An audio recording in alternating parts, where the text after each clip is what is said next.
now the stage is yours. Let me quickly share my screen again, so everyone will be able to see your presentation and give you remote control over it. Now you should have it as well. If you are not familiar with Yuval, or first of all, if you're not familiar with Pentera, please log into their website. There is also a blog that you should definitely register for the newsletter. Daniel can put it in the chat. And if you're not familiar with Yuval, he just ran away from an escape room and came directly to Pentera to speak about the CVE reputation and how to calculate it. Or basically, what does it mean, all those things. Yeah, Yuval, the stage is yours. Thank you, Gidi. The presentation is called How to Calculate CVE Reputation. I'm actually going to talk about automating, well, part of your security research prioritization. So yeah, I'm a security researcher at Pentera. The presentation is made by me, ChatGPT, and Midjourney because I'm paying $30 a month for those stuff, and I'm going to make the most out of them. So we'll start with a little bit about me. Went too far. 25 years old. I live in Ramat Gan in Israel with my girlfriend. As you said, my technology journey started out by tinkering with electronics from AliExpress with Arduinos. That got me to build an escape room when I finished high school. I was finishing my Bachelor of Science degree in computer science and got to have a year of building escape rooms, which was amazing. After that, I joined the Army. For about 5 years, I was doing Windows forensics, mainly incident response, building Python tools for incident response, extremely interesting. And then I got to Pentera. I'm in Pentera for about 2 years now. Started out as a cybersecurity researcher and actually lied a little bit at the start because now I'm a backend developer for a couple of months. Had to have a break from all of the cyber. But yeah, Pentera is a company that has a philosophy that's very much like the motto of this webinar. It thinks like a hacker. We have a platform for automating attacks that simulate a hacker, an external hacker and an internal hacker, and it validates your security measures in your company. So basically the thing that's in common for most of the attacks that we can automate, that anyone can perform, is that they're all based on a CVE, on a certain vulnerability that someone's trying to exploit. So just what a CVE is, I'm sure most of you guys know, but just a brief common vulnerabilities and exposures. It's a structure that was formed by the NIST NVD database. It's just a structure that contains a prefix, a year, and the number for the vulnerability. And that's basically all you need to know for what a CVE is. Every CVE represents a vulnerability that was found and categorized and indexed into a database by NIST. So let's talk about the problem. When I was in the cybersecurity research team, we had a task. We kept getting tasks of finding the next CVE to research and enter the automation of the CVE attack into the product.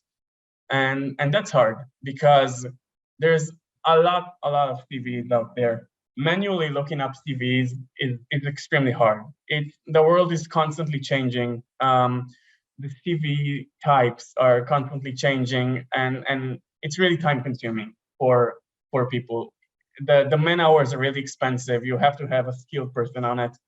And there's a lot of room for human error because you can always miss important CVEs. You can always miss, it's finding a needle in a haystack kind of thing. And you keep getting bombarded by a ton of CVEs. That's how Midjourney drew a cybersecurity researcher getting piled up by a bunch of CVEs trying to find the right one. And the sign up, it's actually me. I told it to draw a cybersecurity researcher, and as you can see, it's really creepy. It's me. So yeah, what happens when we have a lot of work to do? We get really lazy. And as security researchers, when we become lazy, we got a Python script to do all of the work for us. So Just to say it all again, we need to find the good CVs to research next. And there are a lot of CVs out there. So let's try to be lazy and create a Python script to help us doing that. So we're going to talk about how we started with a small script and ended up with a system that's still being used to this day by the product team to stay ahead in the cyber world, stay ahead of the hackers. We'll talk about successes, immediate successes that the system gave us, and we'll see how we can improve it in the future. So, as you can all think about, there are plenty of automation challenges in automating a system that will tell you what CV to research. It's really hard to think about why a CV should be a good CV to put in your product or to give to your research team, and why it may be a waste of time. We won't go into any part of to every factor of the choice, because it can fill up a whole presentation by itself. But there are plenty of stuff like how harmful the CV can be, what services it might affect. Can it cause a denial of service because maybe we don't want to try dangerous stuff on our clients? Is there a public POC available? Because if someone wrote a POC, a proof of concept on GitHub, it can really help a researcher understand how to use the CVE, and we can bring it to market extremely fast. So basically, what interested us is a vulnerability attractive to an external hacker that can see the CVE and say, yeah, I want to use it. I want to exploit it and use it to attack a lot of servers. So what we do in this situation, we start small. We don't want to solve all of our problems at once. We started by creating a small proof of concept script, just something that even writes data to an Excel file. We started out by gathering data sources online that can help us, and gathering really basic data from the NIST NVD data set and the Red Hat database, stuff like the CV number, the name, the score. I wrote here the importance of generic code from the start, and that's true for everything that you write, because you never know when your script is going to turn into a system, or when you will want to put new features in the future for your system. So it was really important to me to write everything generic, because I knew I will always find new databases in the future and new data sources that I want to put in the product. So after the starting small step of writing the script, you end up with an Excel file, with a CSV file, with just the basic data, and you see that you can start roaming the world of the CVs, and you can get all of the data and start to see what you can see. Maybe you'll find interesting stuff. So in this point, you want to go bigger. You want to find the actual real data that can help you prioritize the CVs, because what you have right now is not that interesting. So it begins to take shape. It begins to take shape when you have an actual database instead of using Excel. You can start adding the advanced data sources based on what will really interest you if you were to search for the CVE yourself. Stuff like, can you find a public POC? You can create a plugin for your script. You can create a piece of code that searches on GitHub for that CVE. Maybe someone created a POC online that the researcher can see and understand how to write an automated attack for that CVE. Is the CVE actually interesting? Is it hyped? We can look on Google. We can look on Twitter. We can use a lot of the tools that Shay showed on the last presentation, actually, because a lot of them are what actual hackers use to determine what CVE and what stuff they want to exploit. And there's no reason that an automated script can't do it for us.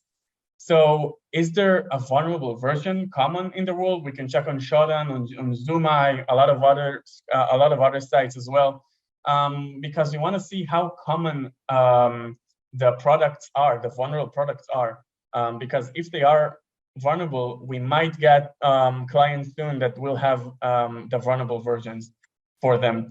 And the most important stuff for us, because we want to defend our clients, is do we have clients with vulnerable machines right now?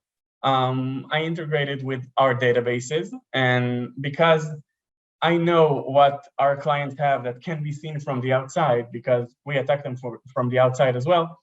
I'll know what an attacker can see from the outside, and that's how I'll know what will be interesting to him. So there are plenty of more data sources and stuff that we can automate to see if a CV is interesting, and everything can go into a prioritization script, such as this one. So what do we do when we have a lot of data?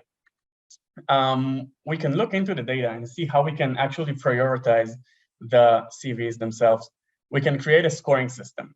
We started out with each component having its own weight.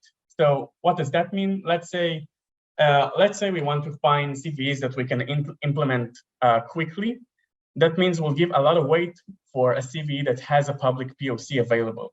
Let's say we want to find a POC for IoT devices. We'll give a lot of weight for stuff that is for IoT devices.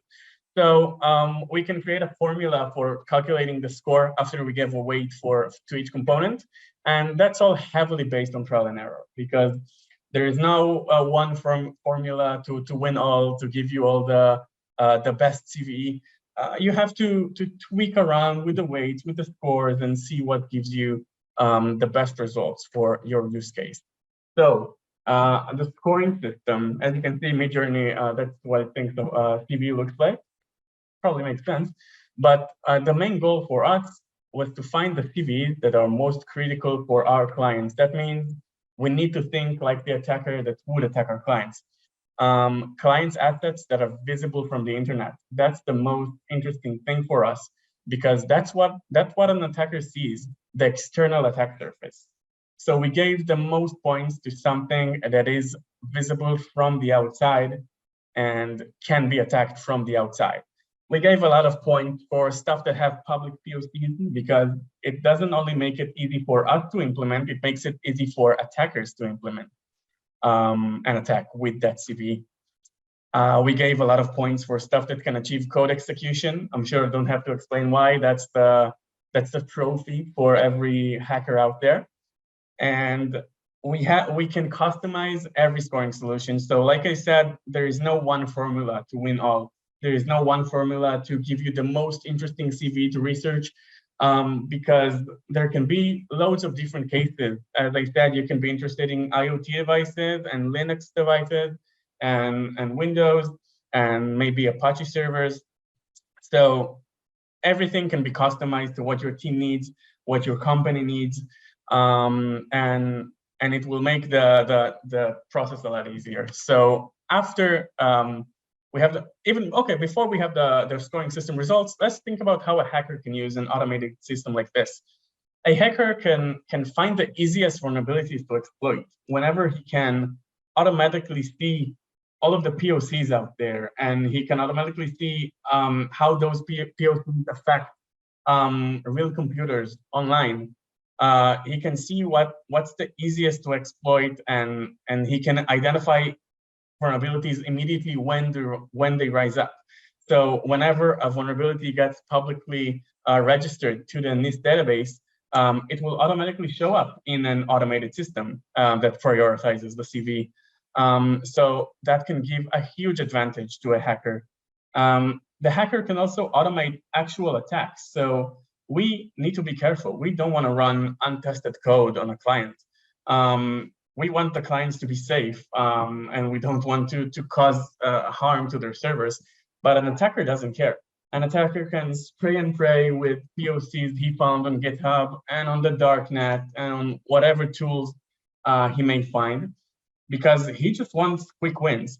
So a hacker can use a system like this extremely easily, and with just spraying everywhere, he can find pretty quick results.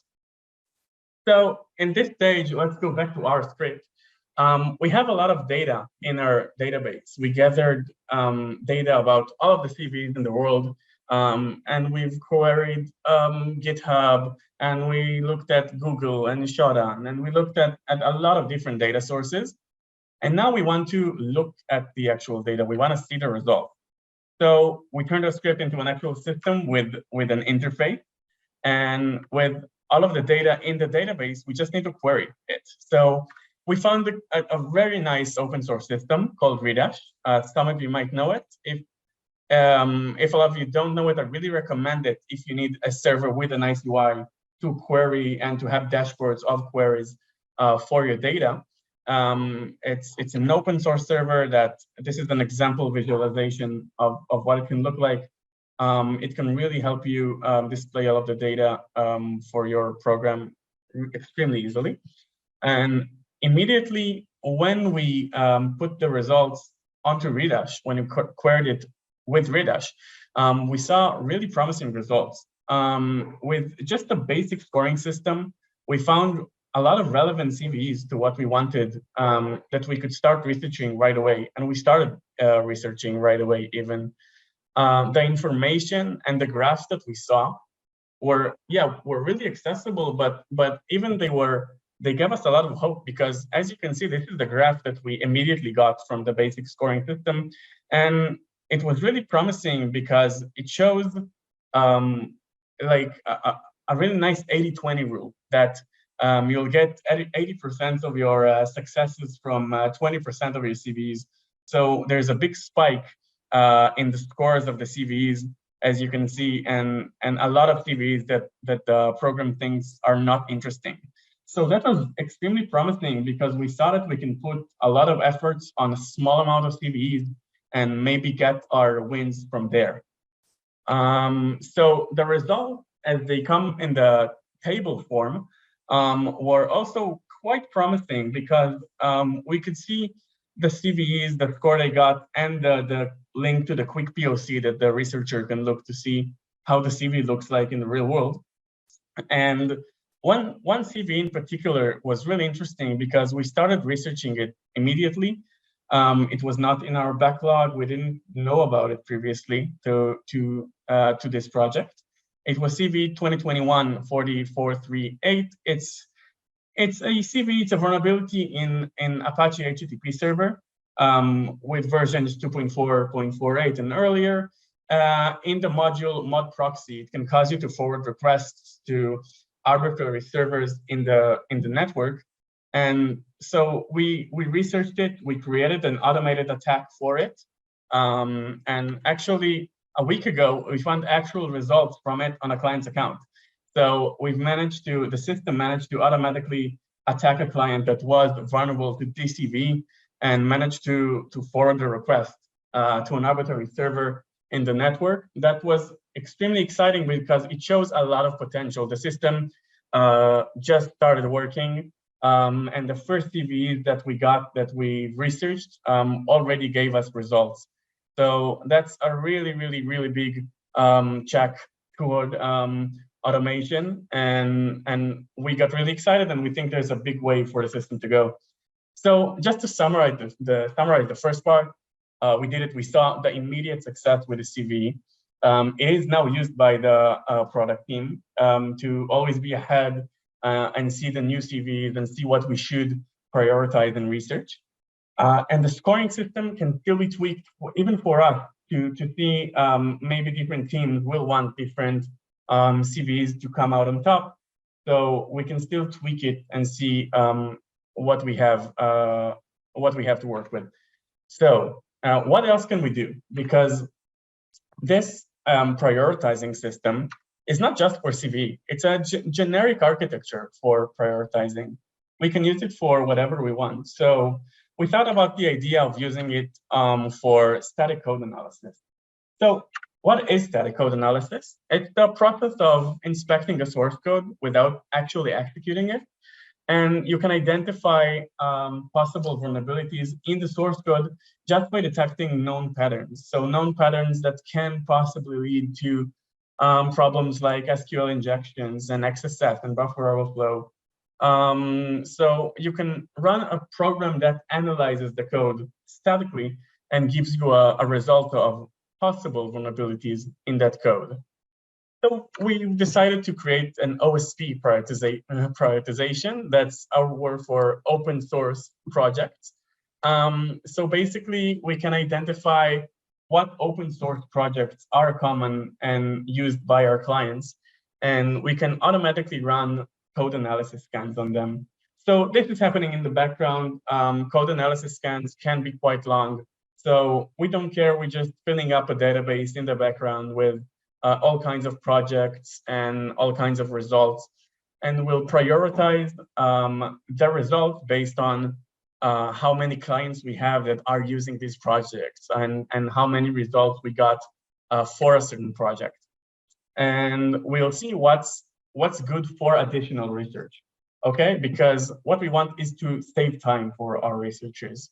And these were the first results that we saw for the OSP prioritizer. And they were also really promising because we had a lot of big players like libUSB, libYAML that got a big score because they were used by a lot of clients and had a lot of potential for vulnerabilities.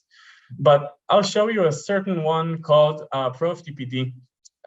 It was a FTP server project that was used by some of our clients and was maybe vulnerable. It had 40 different static code analysis queries that say, this code might be vulnerable in some use cases in here.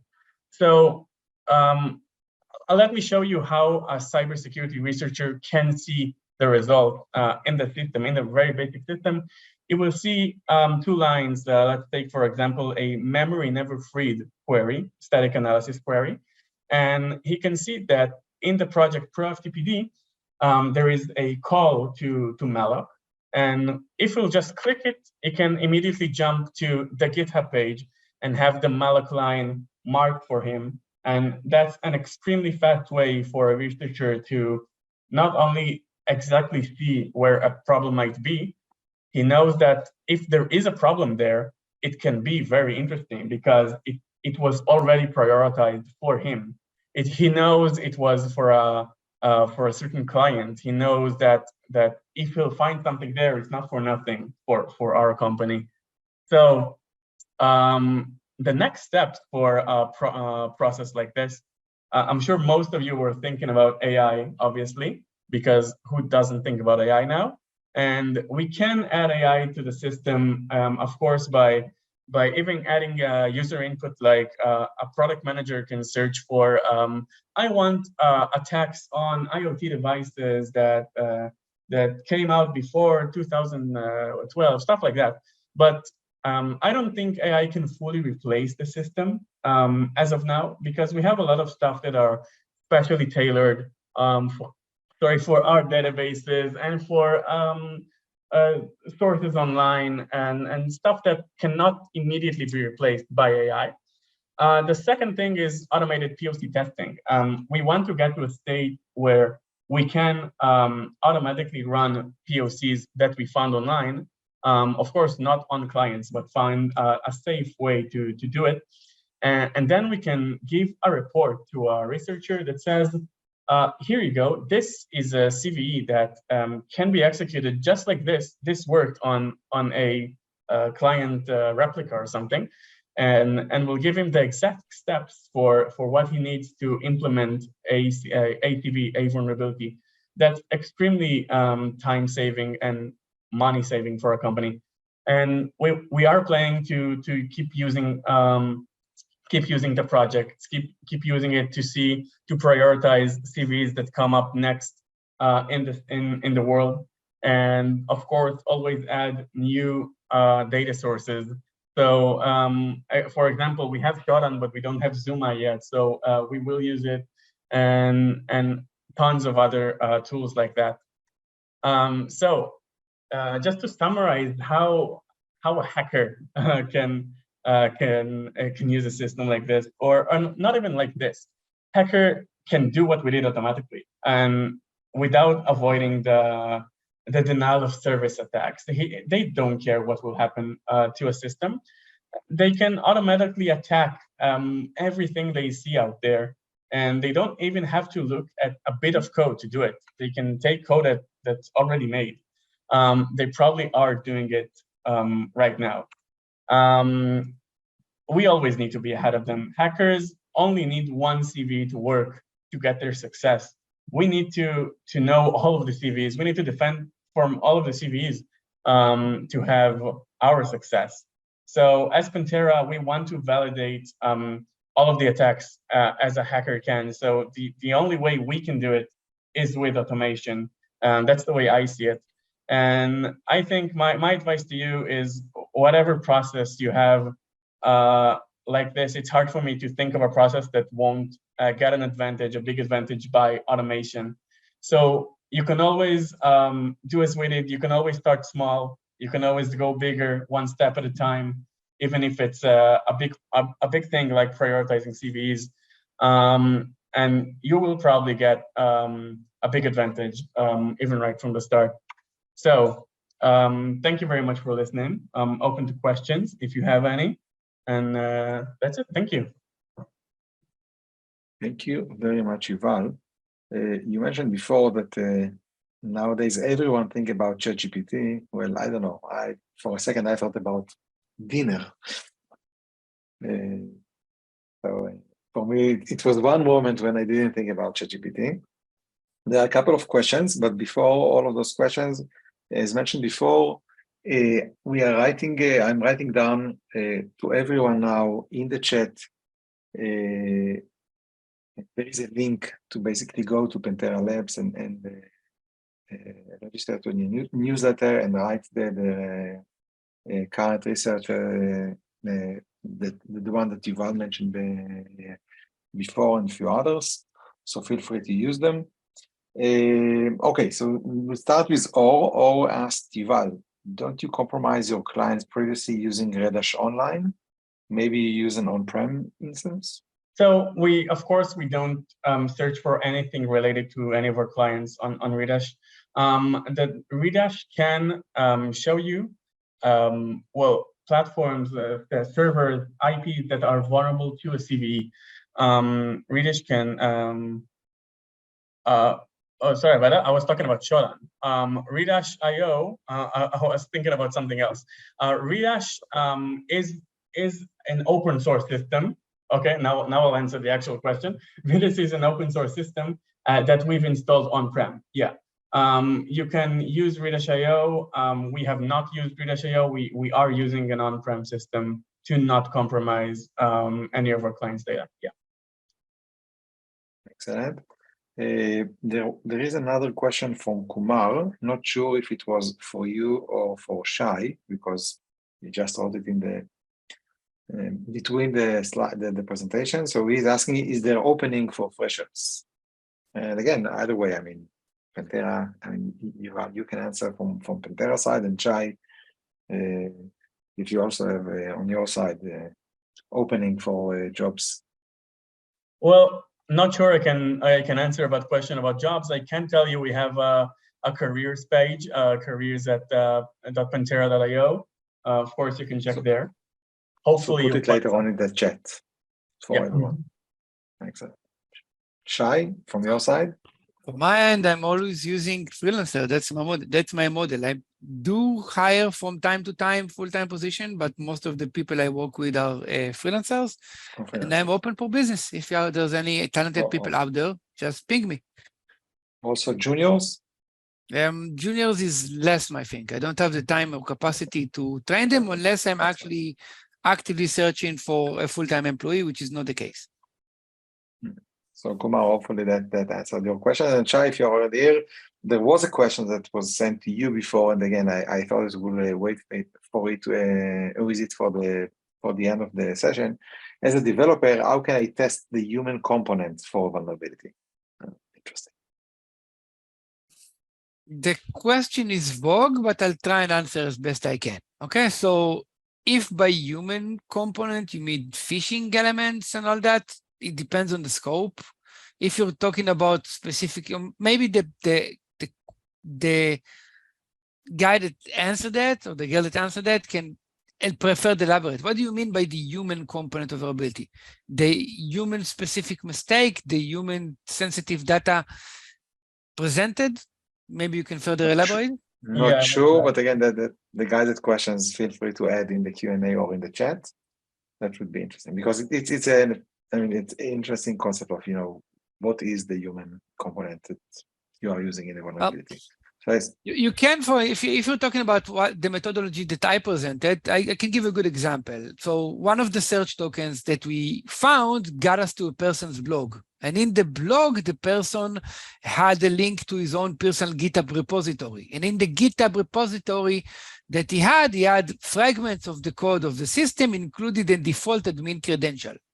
And the admin credential worked in the production system. So, that's a human element to you, like somebody disclosed, something about himself, okay?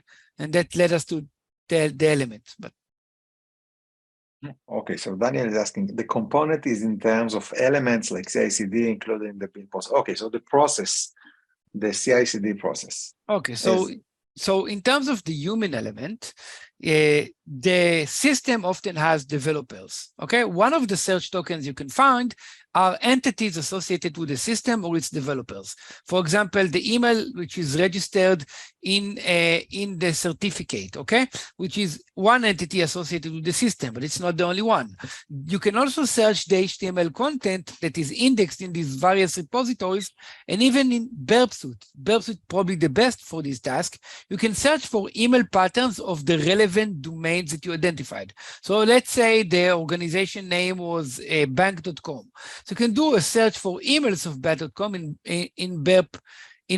Once you find entities like emails, humans, you can go and try to convert those emails either directly to access to their blogs, GitHub repositories, etc., or you can try and change the convention to fit something like LinkedIn. So if you can convert an email to how a person would typically call his LinkedIn account, okay? Once you have either direct email search or conversion, you can find things like blogs and GitHub repositories.